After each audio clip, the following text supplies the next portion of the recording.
I have a cherished book, The Paths of Wisdom by Arnaud Desjardins, that holds a special place in my heart. It is the sole book of my life that I read completely during my 20s, when I experienced a nervous breakdown, when I felt perpetually despondent. I lost the ability to communicate. I had no remaining purpose in my existence. I was profoundly sorrowful. I perused this book. I had the drive to peruse this. This book transported me. And when I read the phrase, "Everything is new, always everywhere," by Arnaud Desjardins, it awakened me for several days of profound contemplation. I was super euphoric. But then, I had to go to the psychiatric hospital because I was too euphoric. However, it's not a serious matter. In any event, this book evoked positive emotions within me. Now, I'm going to read you the start of the book to give you a glimpse of its content and what it's all about.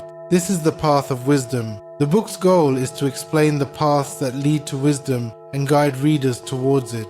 I highly recommend that you take the time to thoroughly reread the book. As for the part I skipped, what was it called again? I tend to skip the foreword and go straight to the part that discusses wisdom and its importance.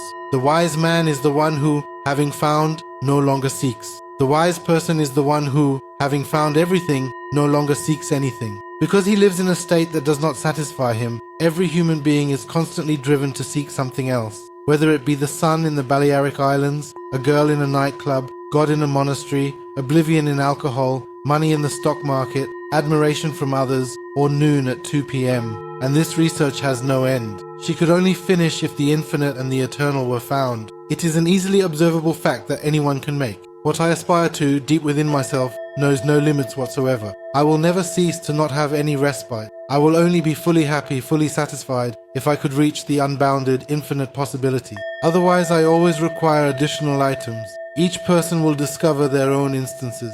Someone earns 10,000 francs monthly, feels no euros at the time, but it's inconsequential. He feels short of money, he improves his situation, his salary jumps to 12,000 francs and everything is great. However, after 1 year, he starts to feel cramped and begins to contemplate, what I would need but then everything would be fine is 15,000 and indefinitely. It is the competition. It is politics. These are foolish laws. These are the Americans, the Jews, the socialists, the bosses, the unions. Someone always stops him from winning, or he'd need it to be happy. He feels limited, unable to go further. The one who earns 2 million per month wants 3. Don't you believe me? Because you only earn 10,000 francs and 12,000 appears to you today as a wonderful dream. And to think that there are people who do this every month. But is there a person paid 10,000 francs to whom 2,000 more would seem unnecessary, and who would not ask if it depended only on her, or who would be even happier if she earned them? Here's a tiny title. Here is a little bit, the content of this book. This book is truly miraculous and extraordinary. Honestly, you should read it if you're in search of inner wisdom. It explains everything we need to achieve wisdom, covering every aspect from A to Z.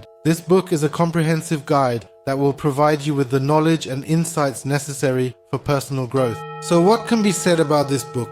First and foremost, it's a remarkable book. In reality, it enables us to understand that we have the potential to exist in a state of non-duality, meaning we are free from the confines of the ego. This realization allows us to transcend the limitations imposed by the ego and experience life in a liberated and expansive way. The ego is like a bottle submerged in water. It contains the water, but the water doesn't feel connected to the entire ocean, just like the ego doesn't feel connected to the vastness of existence. The water is contained in the bottle. However, if we remove the cap, the water will eventually flow out and then return back into the bottle. It would be the ego that would come out of ourselves. We would get out of our ego and enter the absolute unity of non-duality. We would blend into the whole.